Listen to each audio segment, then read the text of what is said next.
अस्सलाम वालेकुम स्टूडेंट्स, कैसे हैं आप। आज जो हमारा टॉपिक है वो है मेंटल हेल्थ नर्सिंग। सबसे पहले तो मैं आपको बताऊंगी कि इंट्रोडक्शन टू मेंटल हेल्थ, कि मेंटल हेल्थ के बारे में आपको पता होना चाहिए कि मेंटल हेल्थ क्या होती है। Mental health is a state of mental well being that enables people to cope with the stresses of life, realize their abilities, learn well and work well, and contribute to their community. Mental health एक ऐसी state है जिसमें कोई भी इंसान जो है या मेंटल हेल्थ जो है, नॉर्मल मेंटल हेल्थ जो है, ये किसी भी इंडिविजुअल को इस काबिल बनाती है कि वो अपनी लाइफ के स्ट्रेसेस को उनसे कोप कर सके, ठीक है, उनका मुकाबला कर सके, उनके साथ रह सके, और ये रियलाइज़ करती है वो उन एबिलिटीज़ को जो कि इंसान के अंदर एबिलिटीज़ होती हैं, जिनकी वजह से वो अच्छे तरीके से काम कर सकता है, अच्छे तरीके से रह सकता है और अपनी लाइफ जो है गुजार सकता है, और जिस कम्युनिटी में वो रहता है उसमें वो किस तरह वो कंट्रीब्यूट करता है, ठीक है। It is an integral component of health and well-being that underpins our individuals and collective abilities to make decisions. ये हमारी हेल्थ का एक बहुत ही ज़रूरी और वाइटल कंपोनेंट है, एक ज़रूरी हिस्सा है, ठीक है, जो कि कलेक्टिवली जिसमें हमारी इतनी इस तरह की एबिलिटीज़ होती हैं कि हम कोई डिसीजन मेकिंग कर सकते हैं। कोई भी इंडिविजुअल जो है, हम अपने रिलेशनशिप्स जो हैं वो बना सकते हैं, ठीक है, और हम उस वर्ल्ड में जिसमें हम रह रहे होते हैं उसको इस तरह से शेप देते हैं कि जिस तरह की एक नॉर्मल उसको ज़रूरत होती है, ठीक है। जो मेंटली जो हेल्दी पीपल होगा, जो पर्सन होगा, वो जिस तरह से हर चीज़ को लेकर चलेगा, ठीक है, वो अब उसकी कॉग्निटिव एबिलिटीज़ आ जाती हैं, उसकी फ़िज़िकल एबिलिटीज़ आ जाती हैं। अगर उसकी मेंटल वेलबींग नहीं होगी तो वो नहीं कर पाएगा, ठीक है। मेंटल हेल्थ जो है ये is a basic human right, ये इंसान का एक बेसिक ह्यूमन राइट भी है ये मेंटल हेल्थ की जो WHO ने एक डेफिनेशन दी है, जिस तरह के हेल्थ की WHO ने एक डेफिनेशन दी हुई है, ठीक है, इसी तरह मेंटल हेल्थ की डेफिनेशन भी दी है। The world health organization conceptualize mental health as a state of well-being in which the individual realizes his or her own abilities, can cope with the normal stresses of life, can work productively and fruitfully, and is able to make a contribution to his or her community. इसमें भी यही बता रहा है कि ये एक ऐसी स्टेट ऑफ वेलबींग है जिसमें कोई भी इंडिविजुअल जो है वो अपनी एबिलिटीज़ को इस तरह परफॉर्म कर सकता है कि वो लाइफ के जो नॉर्मल स्ट्रेसेस हैं उनको कोप कर सकता है ना, उनके साथ मुकाबला कर सकता है, उनमें रह सकता है, ठीक है। और फिर उसका जो वर्क होता है, जो वो काम करता है, वो उसके वर्क प्रोडक्टिवली कि अब वो अच्छे तरीके से जो वो काम करता है उसके रिजल्ट्स हमें नज़र आते हैं, ठीक है, और फ्रूटफुल होते हैं ना, कामयाब होता है वो उसमें, and is able to make contribution. और जिस सोसाइटी में, कम्युनिटी में वो रह रहा होता है उसमें वो इफ़ेक्टिवली कंट्रीब्यूट करता है। एक मेंटली हेल्दी जो पर्सन है वो तो कंट्रीब्यूट करता है अपनी कम्युनिटी में और अपने फ्रूटफुली और प्रोडक्टिवली करता है, लेकिन अगर कोई मेंटली इल हो तो वो ना तो वो अपना कोई काम कर सकता है इफ़ेक्टिवली, ना वो कम्युनिटी में उसकी कंट्रीब्यूशंस होती हैं, और वो अलोन होता है, और वो कोई भी उसकी पार्टिसिपेशन जो है वो नहीं होती। इसलिए अगर इंसान कोई फिज़िकली किसी में कोई डिसेबिलिटी हो तो वो सर्वाइव कर लेता है, लेकिन अगर कोई मेंटली डिसेबल हो तो वो उस कम्युनिटी का पार्ट ही नहीं बन सकता। और हमारी जिस तरह के कल्चर में हम रहते हैं, अगर कोई मेंटली डिसेबल हो तो उसको सोसाइटी एक्सेप्ट ही नहीं करती, हमारी कम्युनिटी एक्सेप्ट ही नहीं करती, ठीक है। तो ये इतना ज़रूरी है कि किसी खुदा न खास्ता कोई भी इंसान जो है वो मेंटली जो है वो डिसेबल ना हो। Mental illness, a mental illness is a health problem, ठीक है, ये एक हेल्थ प्रॉब्लम है।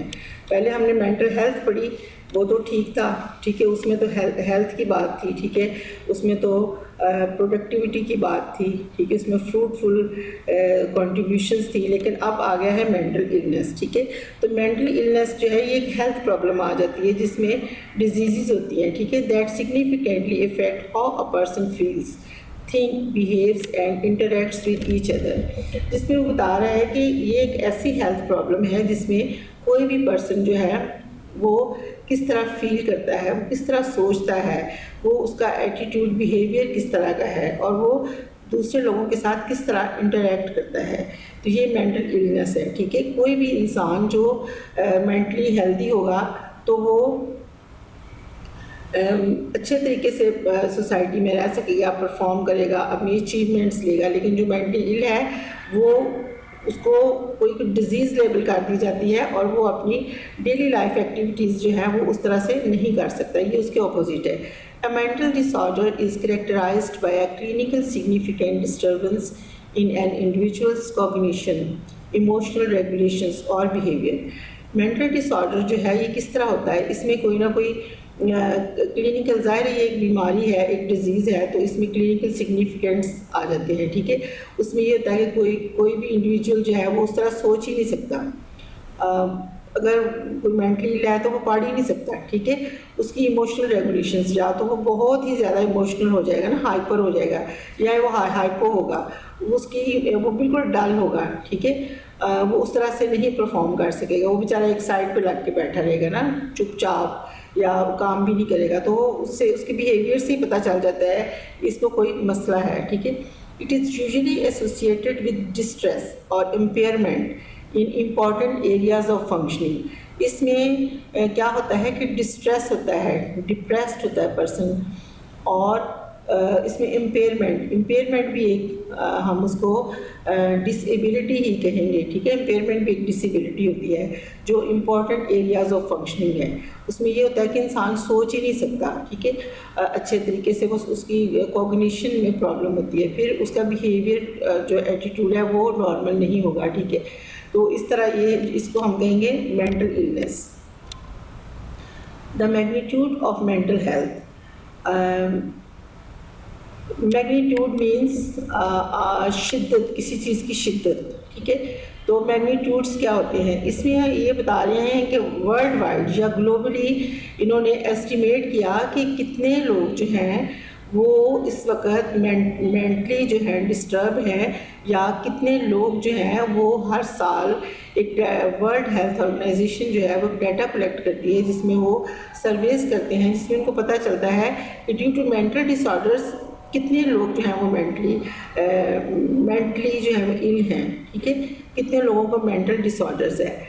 We estimate that 418 millions disability adjusted life years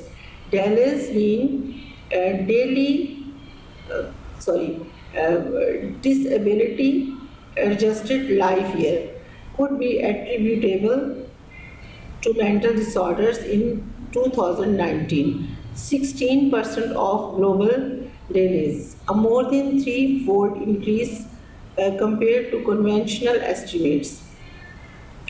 2019 में जो सर्वे किया गया तो उसमें 16% ग्लोबल मीन के वर्ल्ड वाइड, पूरी दुनिया में उन्होंने देखा कि डिसेबिलिटी एडजस्टेड लाइफ ईयर्स जो था वो 2019 उसको कहा 19 में उसको कहा जाता है कि वो डिसेबिलिटी एडजस्टेड लाइफ ईयर था, जिसमें उन्होंने देखा कि कितने 418 मिलियन लोग जो थे वो उनको मेंटल डिसेबल थे, ठीक है।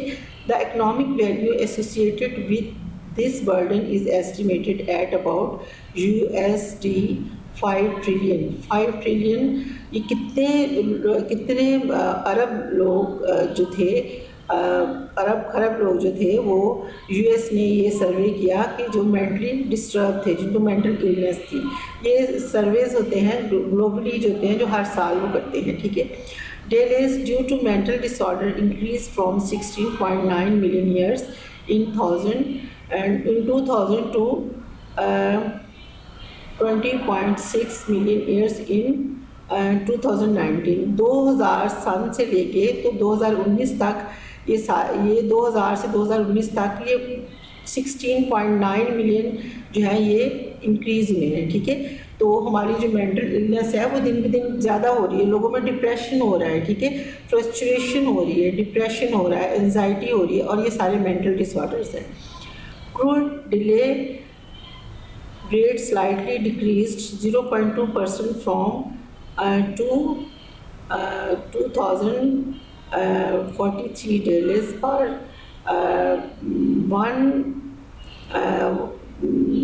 1 lakh population in 2000 to 2038 days per 1 lakh population in 2019। तो इसमें वो बता रहे हैं कि 2008 से लेके 2019 तक ये इतना जो है ये इंक्रीज़ आया और ये इतना डिक्रीज़ आया। तो डिक्रीज़ जो है वो बहुत कम आया, ज़्यादा जो है वो इंक्रीज़ में। तो ये इसमें आपने सिर्फ इसकी अंडरस्टैंडिंग है, या आप बुक्स तो आपकी ज़ाहिर एडिशन जो है वो कुछ लोगों के पास पुराने एडिशन होंगे, लेकिन ये आपको जो करंट जो आपको इंफॉर्मेशन है, या आपको आप गूगल पे जाएं तो वहाँ से मिल सकता है कि मैग्नीट्यूड ऑफ मेंटल हेल्थ जो है वो इस वक्त करंट सिचुएशन क्या है, और ये हर साल जो है ये चेंज होती है। ये आपको वहाँ से पता चलेगा। ये आपकी अंडरस्टैंडिंग के लिए, ये एग्जाम क्वेश्चन नहीं है, लेकिन ये आपकी अंडरस्टैंडिंग के लिए आपको पता चले कि हर साल कितने लोग जो हैं वो मेंटल डिसऑर्डर है जिनको, और इस तरह और किस तरह वो इंक्रीज़ हो रहे हैं। Burdens of mental health. Burdens क्या होता है? बर्डन्स होते हैं बोझ, ठीक है। तो हमने बताना है कि बर्डन कौन से हैं। पहले तो हमने मैग्नीट्यूड पढ़ा ना कि उसमें कितनी शिद्दत आई, कितना ज़्यादा इंक्रीज़ हुआ। अब बर्डन्स हैं। बर्डन्स में डेलेस ये छोटी छोटी मैंने आपको ये टर्म्स हैं जो आपको पता होना चाहिए कि डेलेस क्या है। तो disability adjusted to life year, ठीक है। अब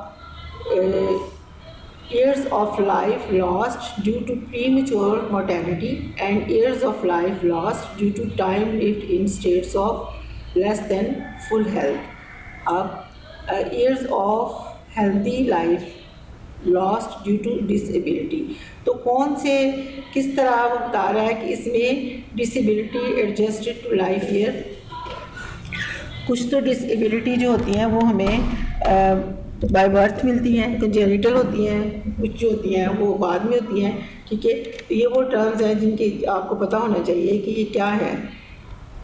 different programme due related to health promotions.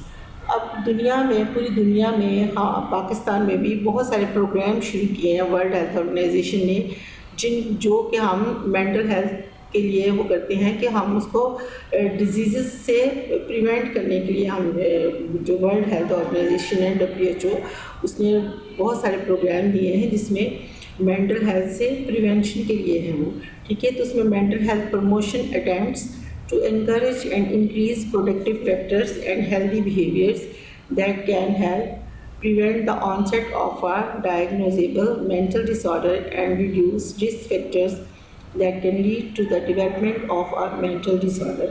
तो मेंटल हेल्थ को प्रमोट करने के लिए बहुत सारे प्रोग्राम हैं जो दिए गए हैं। क्या कि उसको इन प्रोग्राम का मकसद ये है कि उनको इनकरेज करना कि हम प्रोटेक्टिव फैक्टर्स जो है उनको इंक्रीज़ करें, ताकि हम एक हेल्दी बिहेवियर्स लोगों में लेके आएँ, और वो जो मेंटल डिसऑर्डर है उनको प्रिवेंट किया जाए, फिर उनके जो रिस्क फैक्टर है उनको रिड्यूस किया जाए, that can lead to the development of a mental disorder, ताकि हम उनकी प्रिवेंशन से क्या हो, जो डेवलपमेंट ऑफ डिसऑर्डर है वो कम हो सके, उनके रिस्क फैक्टर्स जो हैं वो कम हो सकें। तो स्टूडेंट्स ये डायग्राम है, एक पिरामिड है जो कि वर्ल्ड हेल्थ ऑर्गेनाइजेशन ने दिया है, IASC इंटरनेशनल अकाउंटिंग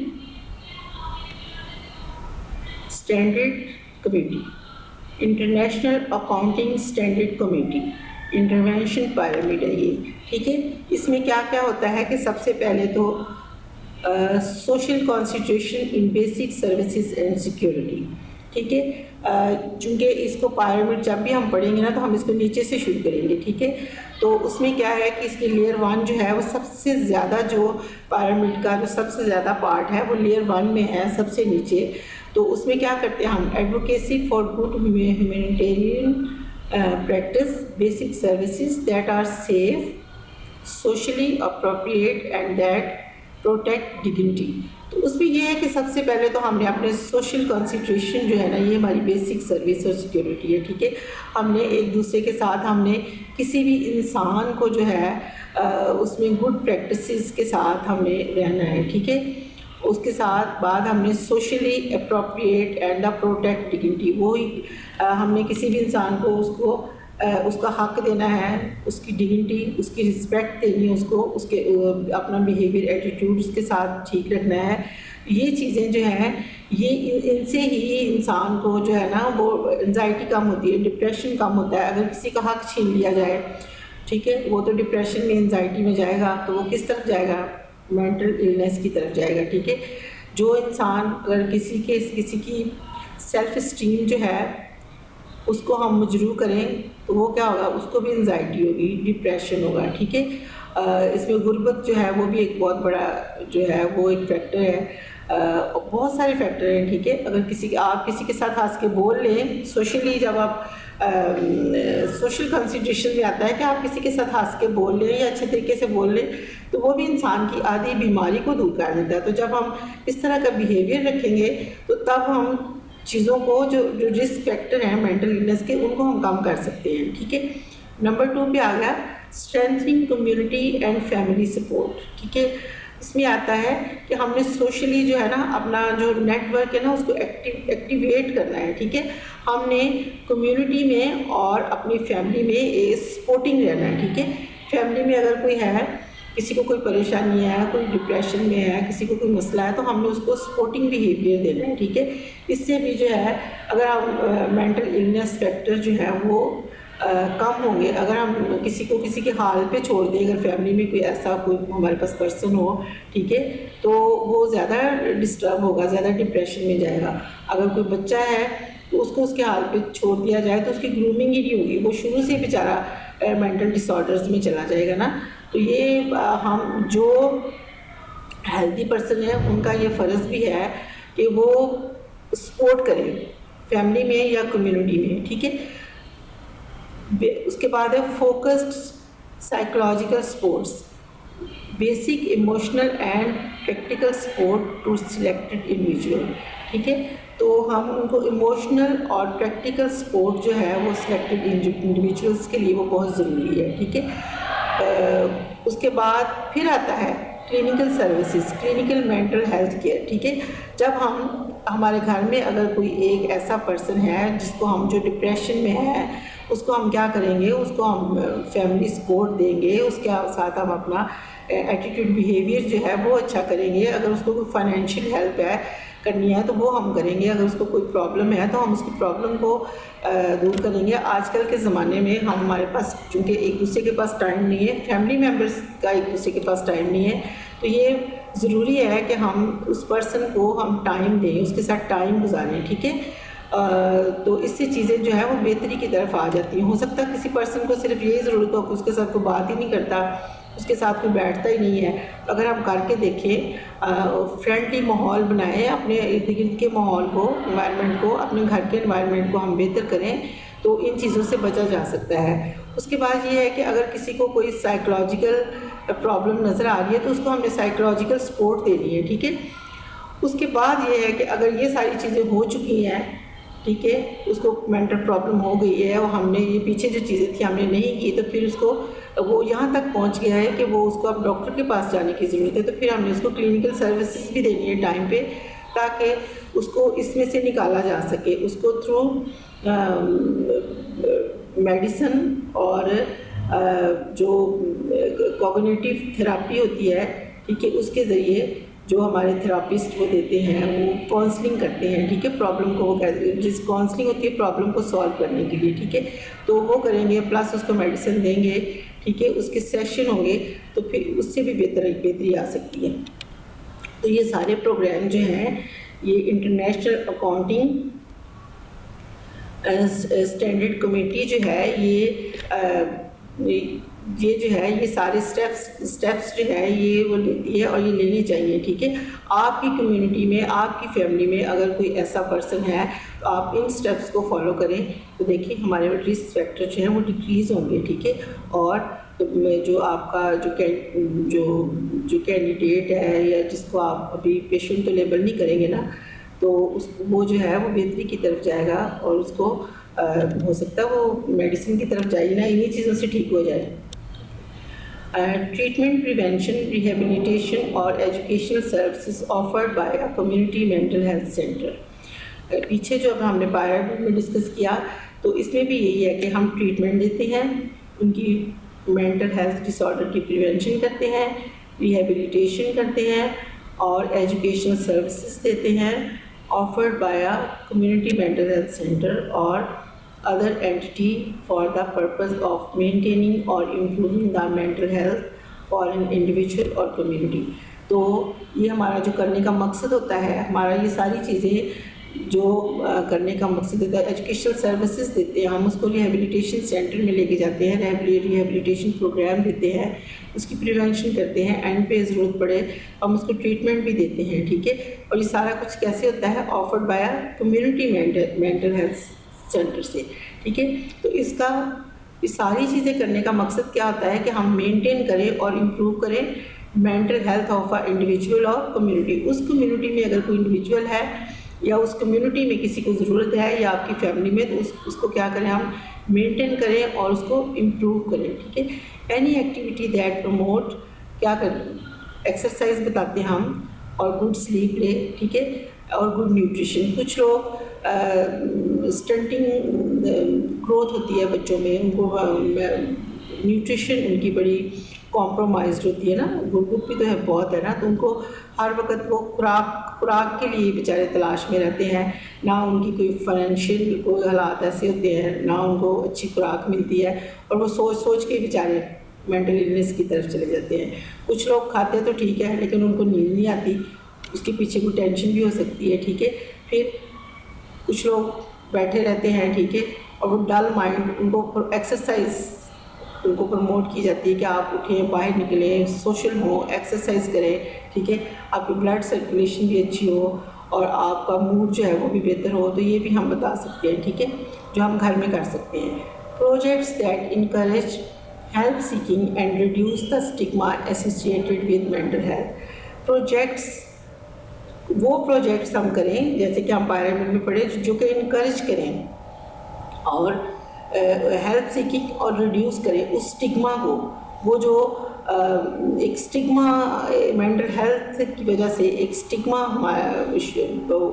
होना शुरू हो गया है, ये सारे प्रोजेक्ट जो है ये उसको कम करेंगे अगर हम उसको इनकरेज करेंगे। ये एक्सरसाइज, स्लीप, गुड न्यूट्रिशन, तो ये जो स्टिग्मा है, ये जो मेंटल हेल्थ, आपको पता है अगर किसी को मेंटल इलनेस हो जाए तो उसको सोसाइटी एक्सेप्ट नहीं करती और उसको पागल कहना शुरू कर देती है, और पागल लफ्ज़ किसी के लिए जो है ये बड़ा खौफनाक होता है ना, कोई नहीं बर्दाश्त करता कि उसको पागल कहा जाए। तो किसी को भी आप पागल तो ना कहें, लेकिन जो उसको वो चीज़ें जो हो रही हैं तो उसको उस स्टिग्मा में से निकालने के लिए आप ये सारे प्रोग्राम जो हैं, प्रोजेक्ट्स जो हैं, इनको आप इनकरेज करें। Initiatives that encourage appreciation and mindfulness, हमें ऐसे इनिशिएटिव लेने चाहिए और उनको इनकरेज भी करना चाहिए जो कि अप्रिशिएट करें, ठीक है, माइंडफुलनेस को ना, कि हम जो है मेंटली जो है वो हेल्दी फील करें। Creating spaces for communities together build relationships and identify common needs, हमें ऐसे क्रिएट करनी चाहिए स्पेसेस कम्युनिटीज़ के लिए क्या हम इकट्ठे रहें, ठीक है, रिलेशनशिप बिल्ड करें, ठीक है, जो कि हम सब की एक नीड भी है, ठीक है, और इस नीड को आइडेंटिफाई भी करें, ठीक है। आप क्लास में हैं तो आपके रिलेशंस जो हैं गुड रिलेशंस होने चाहिए, बीइंग अ स्टूडेंट, ठीक है, आपके पीयर ग्रुप्स होने चाहिए, आप स्टडी कर रहे हैं तो ग्रुप्स में करें, तो एक बड़ा हेल्दी इन्वायरमेंट होता है, और फिर चीज़ें शेयर होती हैं और डिफरेंट माइंड जो हैं वो डिफरेंट चीज़ें जो हैं उनको क्रिएट करते हैं, डिफरेंट माइंड डिफरेंट चीज़ों को क्रिएट करते हैं, ठीक है। अब आ गया ह्यूमन राइट्स। तो ह्यूमन राइट्स क्या होते हैं, ठीक है, इंसानी हकूक़। ये तो आपको पता ही होगा कि बेसिक जो हमारे इंसानी हकूक़ है वो क्या है। तो ह्यूमन राइट्स, लेकिन ये है कि हमें ये तो पता है कि इंसानी हकूक़ हमारे क्या होते हैं, फिर भी ये एक बहुत बड़ा टॉपिक है। और इसको भी WHO ने इसके प्रोटोकॉल बना दिए हैं ह्यूमन राइट्स के, ठीक है, कि ह्यूमन राइट्स किस तरह इंसानों को देने चाहिए, ठीक है। तो human rights are the basic rights, human right जो है वो बेसिक राइट्स है, एंड फ्रीडम्स और आज़ादी that belongs to every person in the world from birth until death. देखिए, इंसान जब पैदा होता है तब से लेके तो जब तक वो मरता नहीं है या उसकी मौत तक, पूरी दुनिया में इंसान को उसकी पैदाइश से उसकी डेथ तक, ठीक है, उसको इतनी आज़ादी है और उसके राइट्स बना दिए, उसको बेसिक राइट्स दे दिए गए, ठीक है। Human rights include the right to life and liberty, freedom from slavery and torture, freedoms of opinion and expressions, the right to work and education and many more. Everyone is entitled to these rights without discrimination. हर इंसान को एक आज़ादी है कि वो आज़ादी के साथ रहे, ठीक है, ग़ुलामी से निकले, उसको टॉर्चर न दिया जाए, उसकी ओपिनियन एक्सप्रेशंस का ख्याल रखा जाए, उसको काम करने का हक़ दिया जाए, उसको एजुकेशन का हक़ दिया जाए, और बहुत सारे राइट्स हैं, ठीक है। और हर कोई एंटाइटल्ड है, इसका हकदार है कि इन राइट्स को वो बग़ैर किसी डिस्क्रिमिनेशन के, ठीक है, उनको वो ले सकता है, ठीक है। हर इंसान को आज़ाद रहने का हक़ है, ग़ुलामी के बग़ैर। फिर उसके बाद उसके टॉर्चर नहीं, ये भी एक टॉर्चर जो है, टॉर्चर नहीं करना चाहिए, उसको एजुकेशन देनी चाहिए, अच्छे तरीके से रहना चाहिए, उसको खुराक पूरी मिलनी चाहिए, उसको रहने के लिए छत मिलनी चाहिए। ये सारे जो हैं ये ह्यूमन राइट्स हैं, ठीक है। और what is the main aim of human rights? Human rights are a set of principles, ये एक सेट ऑफ प्रिंसिपल है concern with equality and fairness, जिसमें एक तो इक्वलिटी होनी चाहिए, सबको बराबर, और फेयरनेस, और फेयर तरीके से ना एक जैसे जो राइट्स हैं वो देने चाहिए। They recognize our freedom to make choice, but choices about our lives and to develop our potential as human beings, ठीक है। तो ये रिकॉग्नाइज़ करना चाहिए, ये इस चीज़ का ख्याल रखना चाहिए, सोचना चाहिए कि हमारी जो आज़ादी है ना उसमें हमें चॉइसेस दी जाए, ठीक है। कोई भी ह्यूमन बीइंग है उसको उसकी मर्ज़ी की ज़िंदगी वो दी जाए। They are about living a life free from fear, harassment और डिस्क्रिमिनेशन। एक तो उसमें कोई फ़र्क नहीं होना चाहिए, उसको कोई हरासमेंट नहीं होनी चाहिए, ठीक है, और उसको कोई डर नहीं होना चाहिए। उसकी लाइफ ऐसी होनी चाहिए कि फ्री फ्रॉम फियर, ठीक है। उसको जब वो अपनी ज़िंदगी में जो काम करता है तो उसको कोई ऐसा कोई डर नहीं होना चाहिए, उसमें कोई डिस्क्रिमिनेशन, कोई इख्तलाफ नहीं होना चाहिए, ठीक है, और उसको ना ही डराया जाए, ठीक है। तो ये सारे ह्यूमन राइट्स हैं। अब ये देखिए, ये स्लाइड है, इसमें क्या राइट टू लाइफ, ठीक है। ज़िंदगी में एक तो आपका ये राइट है कि आपने ज़िंदगी में आपके कौन कौन से राइट है? ह्यूमन राइट्स है, लिबर्टी एंड सिक्योरिटी, आज़ाद हफाजत से भी रहना है और आज़ाद भी रहना है, इक्वल रहना है आपने बिफोर द लॉ, ठीक है। आपको इक्वलिटी होनी चाहिए, फ्रीडम ऑफ थॉट, आपको सोचने का हक भी, आप वो आज़ादी है, आप जो भी सोच लें, ठीक है, लेकिन अच्छा सोचें। इक्वल एक्सेस, किसी भी काम के लिए आपको इक्वल एक्सेस होनी चाहिए, अमीर को गरीब को दोनों को, ठीक है, इक्वल एक्सेस होनी चाहिए। फिर प्रोटेक्शन अगेंस्ट डिस्क्रिमिनेशन, आपको ये प्रोटेक्शन मिलनी चाहिए कि आपको अगर कोई आपके साथ इख्तलाफ रखता है, कोई फ़र्क रखता है, तो आपको इसकी भी जो है ये इससे प्रोटेक्ट रखना चाहिए आपको। और ये सारी ह्यूमन राइट्स जो हैं ये हमारी गवर्नमेंट की जो है इसकी ज़िम्मेदारी होती है ना, कि एक शहरी जो है कोई भी शहरी जो है ना, वो सिटीज़न जो है उसकी ज़िम्मेदारी हमारी गवर्नमेंट की होती है, और एक गवर्नमेंट जो है उसको कोई भी काला है, गोरा है या किसी भी मज़हब से भी तल्लुक़ रखता है तो उसको ह्यूमन राइट्स जो है वो सबके बराबर है। Equal pay for equal work, जो भी कोई काम कर रहा है उसको उसकी जो पे है वो उसको बराबर उसकी पे देनी चाहिए, ठीक है। वो कोई भी है, जो भी वो काम कर रहा है उसको उसका मुआवजा। फिर बॉर्न फ्री, और पैदा होने का भी उसका एक हक है, ठीक है, कि वो फ्री बगैर किसी उसके पैदा हो के उसको इक्वल ये भी राइट देना चाहिए, उसको अच्छे तरीके से, उसको सारी सहूलतों के साथ, ठीक है, अच्छा हॉस्पिटल, अच्छा एनवायरनमेंट, ये सारा जो है ना, ये उसको जो है ना पैदा होने पे ही ये सारी चीज़ें, और उसको अच्छा वेलकम।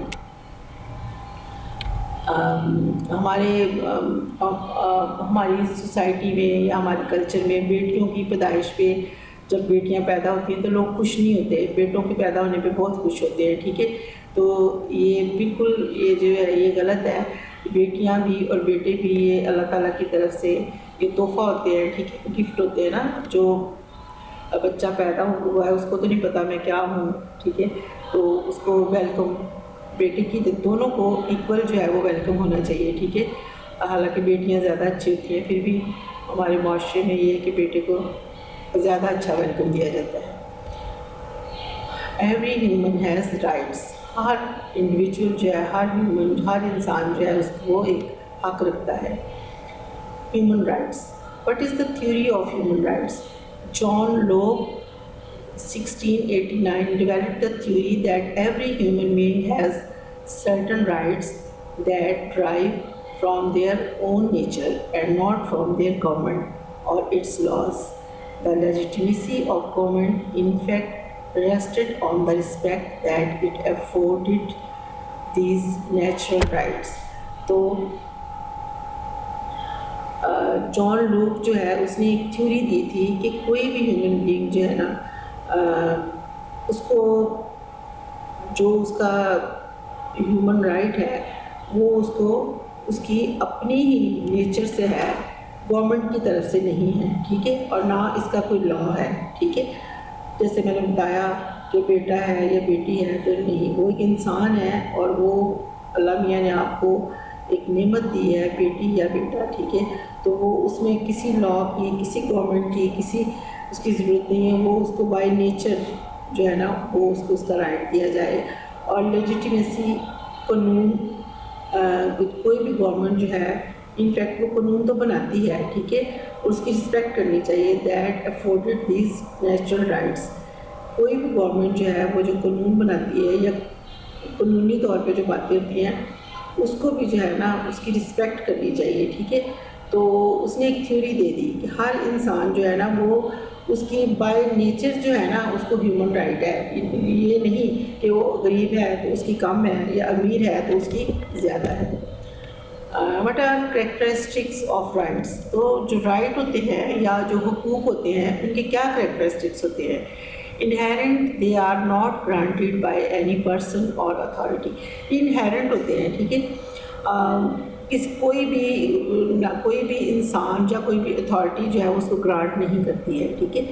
फिर fundamentally, they are fundamental rights because without them the life and dignity of man will be meaningless.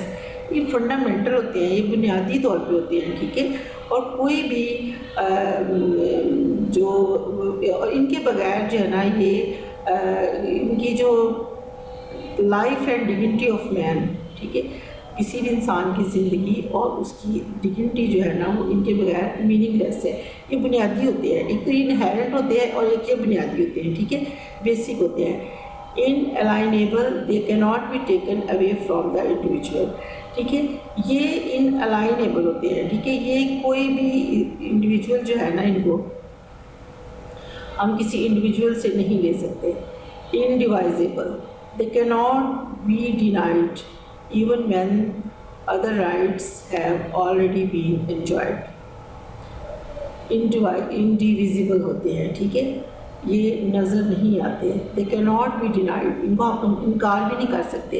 Even when other rights have already been enjoyed, तो यहाँ तक कि अगर हम कोई पहला कोई जो हक है उसको हम इंजॉय कर रहे हों, ठीक है, तो ये ना नज़र ही आते हैं हमारे बिहेवियर से, ठीक है, हमारे एटीट्यूड से, कि हम किसको किस तरह हम किसका हक हम छीन रहे हैं या हम किसको किसका हक।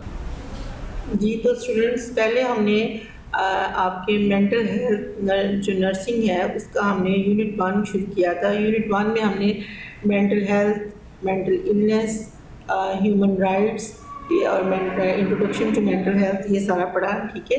तो होपफुली आपको समझ आ गई होगी। अब जो है अब उसका सेकंड टॉपिक है साइकेट्रिक नर्सिंग, ठीक है। पहले था आपका जो सब्जेक्ट का नाम है वो है मेंटल हेल्थ नर्सिंग। पहले हमने मेंटल हेल्थ और मेंटल इलनेस का इंट्रोडक्शन लिया, अब है साइकेट्रिक नर्सिंग। तो अब हम जब पढ़ते हैं कि साइकेट्रिक नर्सिंग क्या होती है ना। साइकेट्री, जैसे आपने कुछ लोगों ने साइकेट्री वार्ड में ड्यूटी भी की होगी, तो वहाँ पे कौन से पेशेंट्स होते हैं, वहाँ पे मेंटली इल पेशेंट्स होते हैं, ठीक है। तो ये साइकेट्रिक नर्सिंग है। तो साइकेट्रिक नर्सिंग में क्या होता है, it is specialised area of nursing practice employing theories of human behavior as a science and the purposeful use of self as an art in the diagnosis and response to actual or potential mental health problems, ठीक है। ये एक specialised area of nursing है जिसमें theories of human behaviour जिसको हम as a science पढ़ते हैं, और पर्पसफुली इसका यूज़ जो है use of self as an art, इसको हम डायग्नोज करते हैं, इसकी हम एक्चुअल और पोटेंशियल मेंटल हेल्थ डायग्नोसिस जो है वो हम जो है वो स्टडी करते हैं।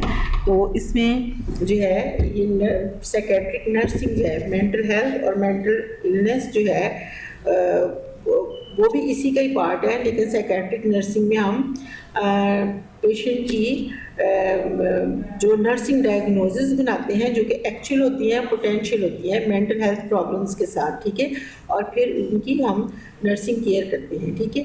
उसके बाद ये है कि माइलस्टोन्स जो हैं, माइलस्टोन्स जो होते हैं वो हिस्ट्री होती है, ठीक है, और इम्पॉर्टेंट जो चीज़ें होती हैं, ठीक है, कि साइकेट्रिक नर्सिंग जो है ये कब जो है ये शुरू हुई, ठीक है। तो इसमें ये है कि 1773 में फर्स्ट मेंटल हॉस्पिटल जो है वो यूएस में बना, विलियमबर्ग वर्जीनिया में। फिर आगे उसके 20 साल के बाद 1793 में Philippe Pinel remove the chains from mentally ill patients confined in Victory, a hospital outside Paris, the first evolution in psychiatry। तो उसने जो है ये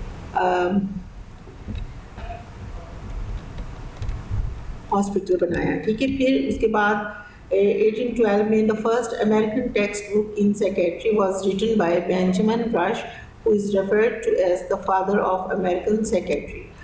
फिर उसके बाद 1812 में ही एक Clifford Beers and ex patient of mental hospital wrote the book. देखिए ये पेशेंट भी था और डिस्चार्ज हो गया हुआ था, और उसने फिर एक बुक लिखी, the mind that found itself based on his bitter experiences in the hospital late 18th century led to the advent of moral treatment which was characterized by kindness, compassion, human treatment of mentally ill patients, ठीक है। तो उसने अपना जो भी experience था वो share किया उसमें, कि जब वो हॉस्पिटल में था तो उसके साथ क्या हुआ, कैसे वो उसको ट्रीटमेंट मिला, और या मेंटली इल पेशेंट्स के साथ वो रहा, ठीक है, और उसको किस तरह जो एक्सपीरियंसेस थे वो उसने शेयर किए। फिर 1912 में यूगेनी ब्लियोलर, a Swiss psychiatrist, coined the term schizophrenia, इसको हम शिक्सोफ्रीनिया भी कहते हैं। 1927 में इसमें insulin shock treatment was introduced for schizophrenia. तो हालांकि साइकेट्रिक जो डिजीज़ हैं उसमें इंसुलिन का क्या काम आप यही सोचेंगे, लेकिन चूँकि ये हार्मोनल होते हैं शिक्सोफ्रीनिया में, जो हमारा लेवल जो है हमारे ब्रेन के वो कुछ कम होते हैं, कुछ ज़्यादा होते हैं। डोपामीन होता है, ठीक है, ये ज़्यादा हो जाता है, कम हो जाता है कुछ पेशेंट्स में, ठीक है। और इस तरह का और आप जब पढ़ेंगे हार्मोन्स तो उसमें फिर उन्होंने इंसुलिन भी तो एक हार्मोन है, तो इंसुलिन शॉक्स दिए उस ट्रीटमेंट के लिए, ठीक है। वो इंट्रोड्यूस हुई इस 1912 में।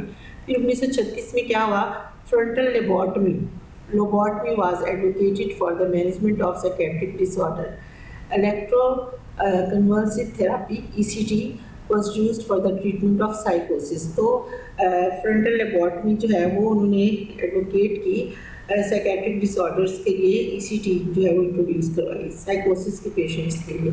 Development of psycho analytical theory by Sigmund Freud led to new concepts in the treatment of mild mental illness. 1939 में सिगमंड फ्रेड ने जो development of psycho analytical theory जो है वो दी।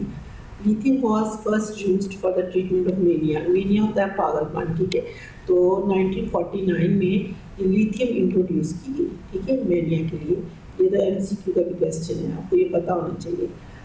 फिर है chlorpromazine was introduced which brought about a revolution in psychopharmacology.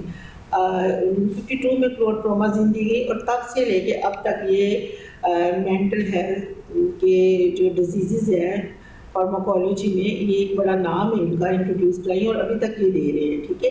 Major जो है ट्रीटमेंट वो क्लोरप्रोमाजीन है। उसके बाद 63 में क्या हुआ, 19th सेंचुरी शुरू हो चुकी है। The community mental health centres act was passed. Community mental health centres act जो है वही पास हो गया। फिर 20th सेंचुरी जो है उसमें there are two opposite views regarding mental illness, ठीक है।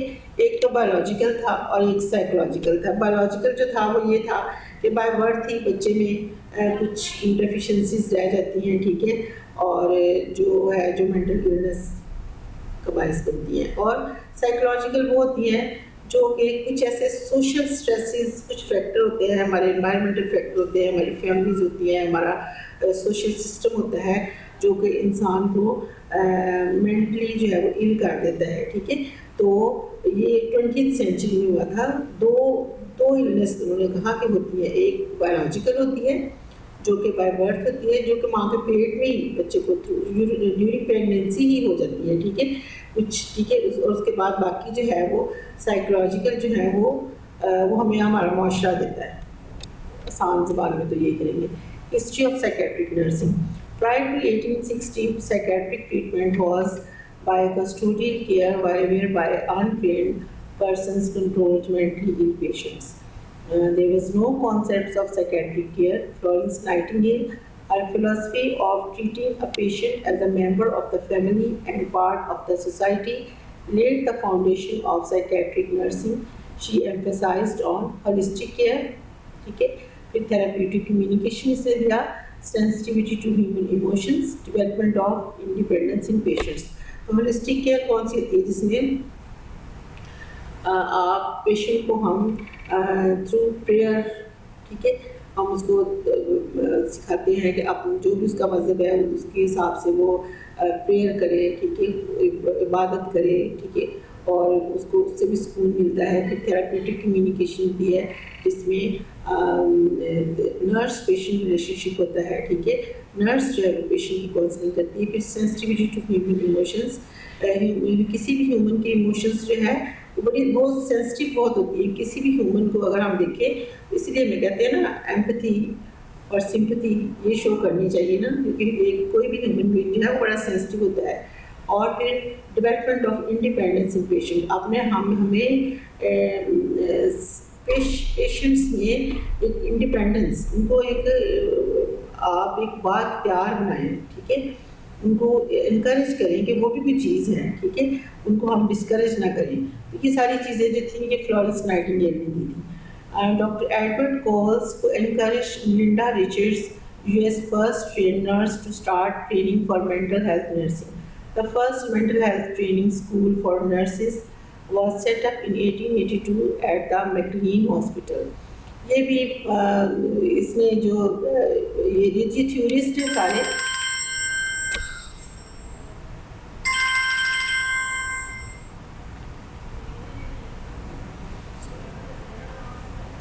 ये थ्योरिस्ट हैं सारे जिन्होंने अपनी अपनी थ्योरीज दी कि किस तरह जो है वो पेशेंट को उनकी डायग्नोसिस की, ठीक है, किसी ने उनकी केयर पे काम किया, किसी ने ट्रीटमेंट पे काम किया।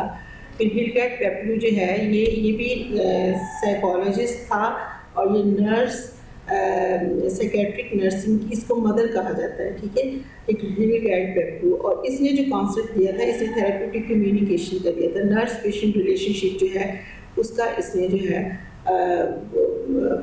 है वो उस पर फोकस किया था कि पेशेंट और नर्स का जो रिलेशनशिप है उसको इसने कहा था कि ये जो है इसको थेरेप्यूटिक रिलेशनशिप का नाम दिया था, ठीक है।